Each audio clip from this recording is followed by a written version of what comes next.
Let's get started. Everybody get settled in. Get a drink. Be close to the one you love, or whatever works for you.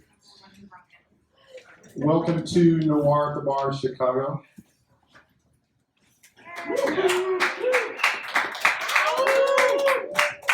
Glad to have all of you here on this beautiful wintry evening. It does not stop the people that really care. Thank you for coming. We have a good lineup tonight for you. We have some pretty awesome readers and me, so that's going to be good. Unfortunately, we do not have Les Edgerton, who was going to come but was not able to make it because of weather and other related issues. So unfortunately, Les is not here, but he is here in spirit. So have some spirits, and Les will be there embedded inside that. But what we have is great. And what we have is a couple of amazing readers. We have Frank Wheeler Jr. Where's Frank Wheeler Jr.? All the way from Milwaukee and all the way from Colorado. We have John Bassoff. And my hillbilly ass. So thank you all for coming. I'm going to hand things over to, I was looking around for you guys. I'm going to hand things over to Livius and Rob. Woo!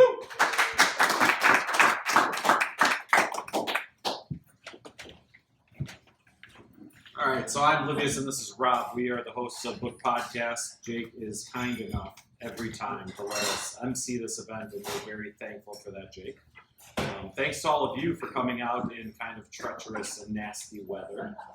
We do have one less author, which is a joke I made earlier and made much more sense in it. But that means that each author is what I'm looking for, going to read for a lot longer. So we should be done by about 10:30 or so. I've got enough on you. We can record for about 16 hours, so take your time, guys. Take your time.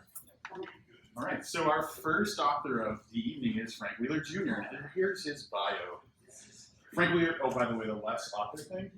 So even if Les was here, there would be one less author because we're here all night. It's a versatile. Many facets to that joke. Here's Frank's bio. Frank Wheeler Jr. is the author of 2 published novels, The Wowzer and The Good Life. He's a graduate of a master's program in English and also a police academy. He works as a security professional in Wisconsin, where he lives with his wife, Marie. Everybody, Frank Wheeler Jr.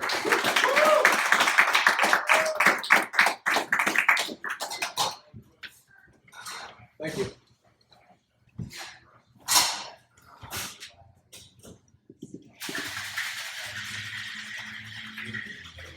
Okay, this was published in Crime Factory a few years. Sorry. Get closer. Get closer, yeah. Okay. A few years ago, 2 years ago maybe. How I Got Back My Darlings. As part of my covenant, I hadn't touched alcohol in 7 years. Yet now there was a bottle of Jack Daniels on the table in my motel room, my service Glock beside. I filled the shot glass 3 times, drank it down twice, then put the cap back in the bottle and let the third sip. Didn't want to dishonor God by speaking as a drunken fool before him. I wiped clear my eyes and spoke my trouble. I don't know what to do. I could have my family back, all of them. Mir, Celie, even Anne. But I must let the devil into my life. At risk of eternity in hell. I love you, Lord, but I fear I don't love you enough. All things being equal, the woman gets the kids in the house. That's what the lawyer told me when I said Anne filed for divorce. Doesn't matter, you never hit her. Or that you never cheated and she did. Counts for nothing unless you can prove it. If you have proof, he said, then we can work with that. But it'd have to have occurred prior to the separation. No, I told him. She kept it hid until she filed. After meeting with my lawyer, I understood. My wife would take everything I had, and out of spite, she would teach my darlings to hate me. The second part was just her nature. Next day, my cousin Clement called and asked to meet with me. He'd helped me before when Anne and I were tight on money. Her tastes had been getting expensive, clothing, furniture, jewelry. Now that she lived in the city, she couldn't wash the stink of her family's ranch off her quick enough. Her part-time receptionist job at an accountant's office didn't pay much, nor did I make enough to cover as a patrolman with Denver police. So Clement set me up moonlighting as a uniformed guard for Connor Gray, the security company he works for.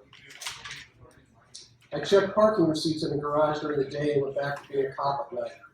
Saw my darlings less and less. Got our debt paid down. Likely that's when she started having an affair, while I was working 2 jobs. And during the long hours with nothing to do, I studied for the sergeant's exam. Took it till I passed, and when I got the promotion, I worked even longer hours. I expected Clement would offer me another job at this company, something with more flexibility maybe. I was already preparing to accept his offer. He'd heard plenty from me about problems with the department. After I got picked for detective, I kept bouncing around from bureau to bureau. Robbery device, back to robbery, over to narco. He knows why, too. Enough folks have their hands out or just take what they can before it's counted. It was getting impossible for me to ignore. Made me sick. She's a greedy whore, cuz, Clement said after he sat down across from me in the booth. You know, it's the guy who owns the office she works at. He must have shown her his bank accounts, all of them. He's got several the government don't know about, too. Just the money, you think? I said. She can be cruel, but I never figured it was just the money. She's a woman, ain't she? Then Clem asked how Miriam and Celeste were handling the situation. I told him I didn't rightly know. Mira started kindergarten in a couple of months, so I prayed every day and night that this doesn't affect her schooling or getting along with the other kids. Sully's only 2, so I don't know if she really knows what's happened. You know, he's staying overnight. I didn't. I thought about him. Randall, her boss, sleeping in my bed, brushing his teeth and looking in the mirror over the sink in my bathroom. I thought about Anne saying her prayers before sleep. Did she still? With him next to her? Did she say them with him now? Didn't know you were still keeping tabs, I said. It's important for you to stay informed, he said. I'm going to offer you a chance to fix this. You know you'll have to get rid of them. I can do that for you. I shook my head. I won't do that or have it done. Not that I don't want him dead, but it's against the law and I'd burn for it, either in jail or hell or both. I don't mean that I'll kill him. I mean his secret accounts. I can make them not a secret anymore. He'll have no choice but to flee the country. That'd work, I said. But it all costs money. I'll have to hire some people to do the research or even pay off some folks who'll need to take notice that might elsewise just look the other way. What I'll need from you is compensation to justify the cost. When he explained what I had to do, I told him there was no way possible. I'm a Christian. I believe in God and in Christ. I believe the Holy Spirit works through my life. I live in the light, not like the ones I arrest. They live in darkness. There's some things you'll have to chew over first, he said.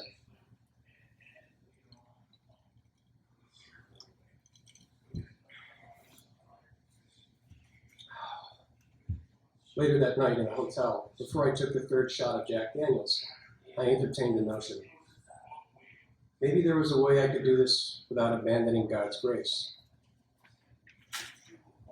I parked along Colfax, took out the small .22 pistol from the glove box. I'd purchased it late the previous night from an asthmatic 10-year-old black kid in an alley behind a gas station. Paid him in 20s, and he had to start counting over because his cough kept interrupting.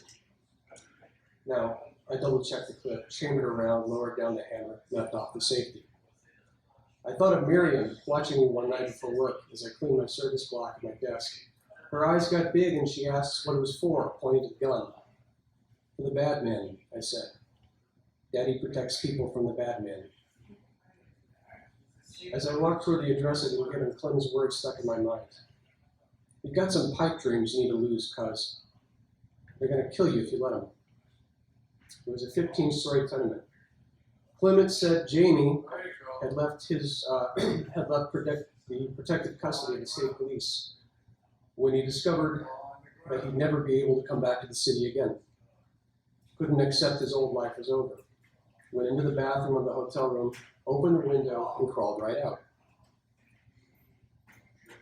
Your pipe dreams, kid, Clement said, or at least those two concerning our situation are as follows. First, you think she'll come back to you of her own will, or that God will change her heart. Gotta put that shit away, Johnny.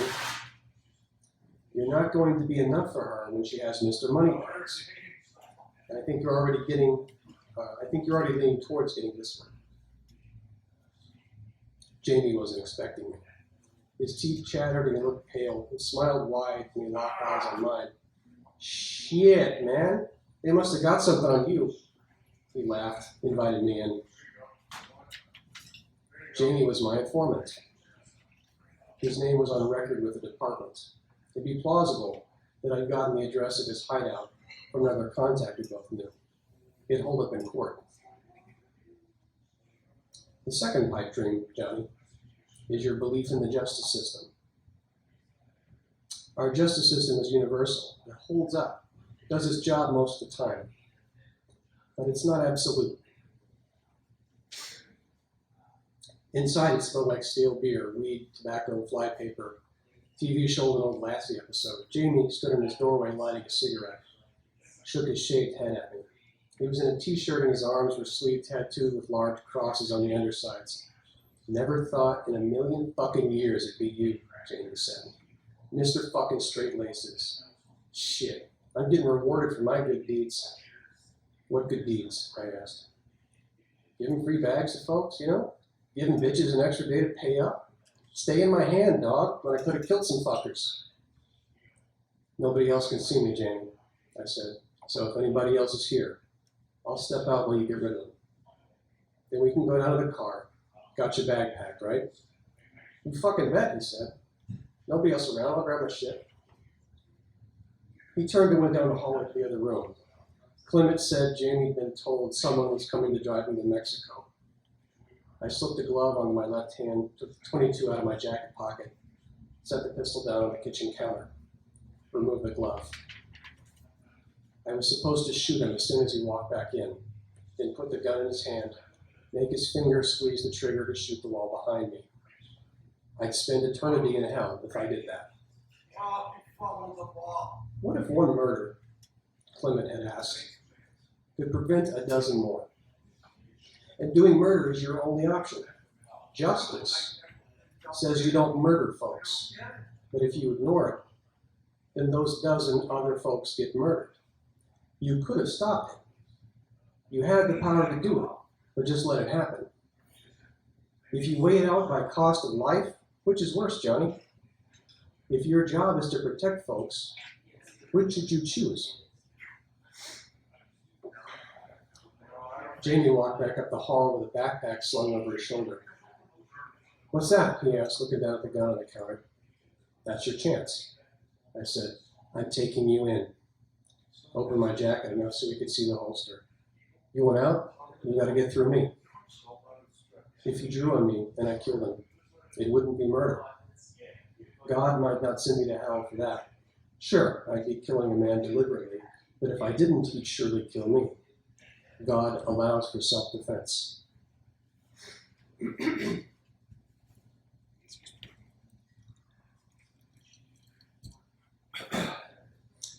You believe in an absolute system of justice, but it isn't. It's almost always right, like 9 out of 10 times. Do you throw something away that works 9 times out of 10? Clement asked me. No, you work with it. You do what you have to get along. But maybe I'm talking to the wrong guy about this. That's why you keep transferring jobs, afraid of a little dirt. Been trying to get into homicide the last 3 years. They don't have the same problems with corruption others do. Not something that can be bartered as easily. You think that's where God wants you to be. Doesn't matter, I said. Jamie's going to get off when he testifies. No, cuz, he ain't going to testify. We got things to protect. You got to protect your darlings. I'm paid to protect cops who get hurt by his testimony. Jamie swiped the gun off the counter and fired before my Glock cleared the holster. After that shot, for me, there was no sound. His first shot missed, hit the wall. Mine hit center mass near his heart. He staggered forward, fired again, breaking my left collarbone. He kept moving forward, one hand covering the hole in his chest, leaking blood out between his fingers, the other hand still pointing the gun. He tried to say something. I fired again. My second shot went right through his open mouth. Powder blackened his chin, neck, nose, front teeth. Third shot went into his chest. The third shot went into his chest again, bursting his heart completely. Jamie fell to his knees, then put his face onto the carpet. What you better remember, cuz, is that God made the whole thing. Every last bit's a part of his plan. Hell, you know, if he made everything, then he even made the devil. I kept awake while the doc in the ER looked me over, nodded and said I'd do just fine. Just before they rolled the gurney into the operating room, Anne showed up. They wouldn't let her touch me. Nurse kept her back while they rolled me away, stood and shivered, cried and shook her head but didn't say a word. When they gasped me for surgery, I didn't have a single dream. Of course I wanted her back. Any man who can call himself a man cannot help but be moved when a beautiful woman kneels in front of him and weeps.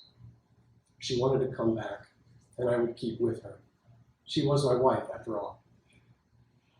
My darlings deserved a mother and father who loved them enough to forgive each other. I would hate her for a while, but the Lord would help me overcome that with time. Clement offered me a part-time consulting job. With a little help from him, my departmental transfer came through, and he got to claim another homicide detective on his consulting staff. When Anne saw the size of my first check as a consultant, the look on her face told me everything. It would make the difference. After a few weeks home from the hospital, Clement called. He picked me up at my house, and we drove out of town a ways, up into the front range of the Rockies. Drove for almost 2 hours. Then I saw signs for the city of Vail. Dad owns a little cabin near town, he said. Says it's in case he ever feels like skiing. But he hasn't skied in a decade.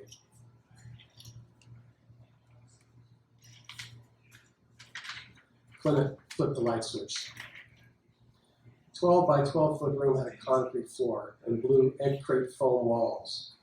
In the middle of the room was a man duct taped to a gray metal folding chair, green pillowcase over his head, moisture spot where his nose was. I could tell his mouth was taped from his muffled sounds. The chair was directly over a drain in the floor in the center of the room. Clement walked over and pulled the pillowcase off. It was Randall, Anne's boss.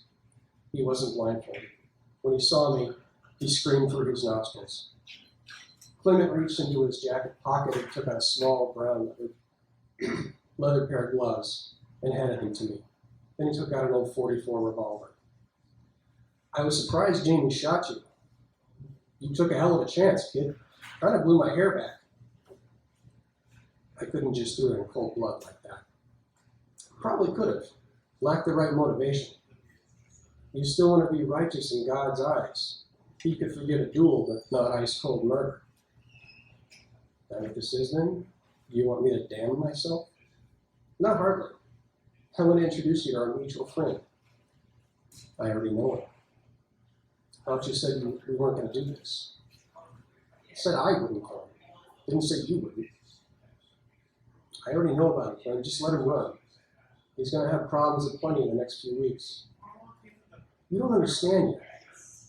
My cousin handed me a file in a black plastic folder. I opened it and read while Randall sucked in air through his nostrils, rattling and wheezing. Here's that part about proper motivation. See what he was going to do? How'd you get this? Poking around, looking through keyholes, mostly just talking to folks, providing proper motivation. The man taking the chair had a history with women and young girls. At least twice, he had found a mistress who had one or more daughters.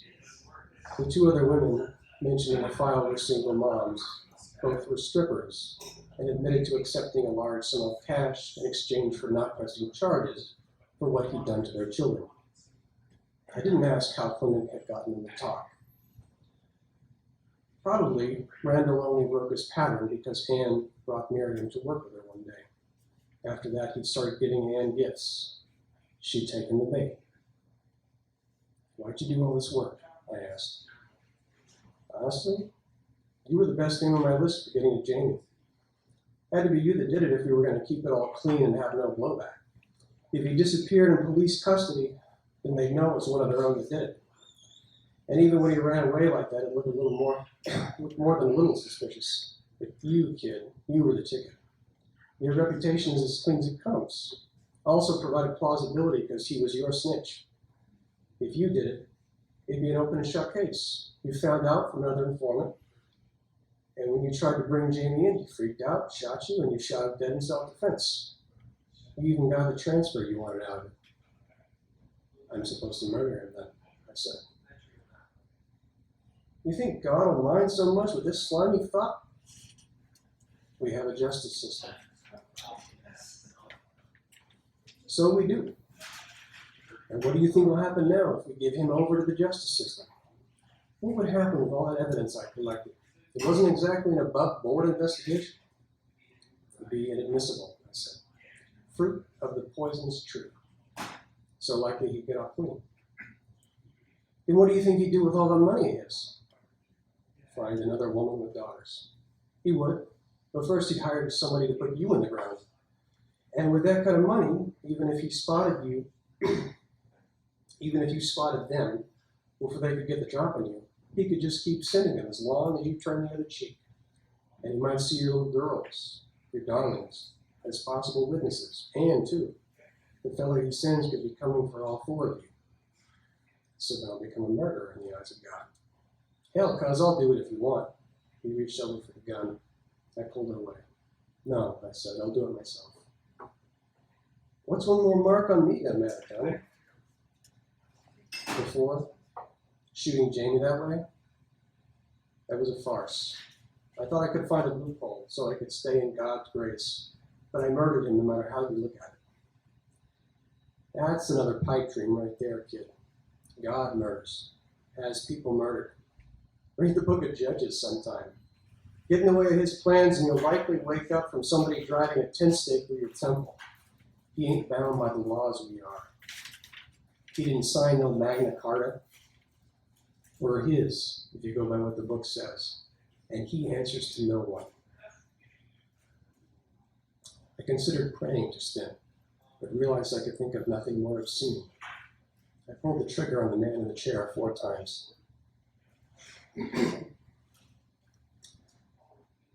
There's much to meditate on now. I sit in my lawn chair in our backyard drinking sweet tea, watching Mir teach Celie how to catch fireflies. Anne stands nearby with her arms crossed, laughing, watching them both. Colorado hardly ever sees fireflies, but we get a few here since there are so many lakes in the foothills, and it's always an occasion for the girls. I don't know. The Lord will forgive me for my killings. I'll keep on asking him. I do know that if I hadn't stepped in and taken Clement's deal, my darlings' lives would have been destroyed by an evil man. Without me there to protect them, they would have fallen prey. Clement's consulting job may have more wet work for me someday. He said if they did, it'd be someone like Jamie or Randall. Every one of his kind that exists puts my girls in danger. I have no sympathy for those in darkness. And I know that's a sin too. Though I know I'll probably never see the Lord and will be cast into darkness myself someday, I will keep the devil in my life. It's the only way to stay with my darlings and keep them safe. I love the Lord, but I don't love him enough to sacrifice them.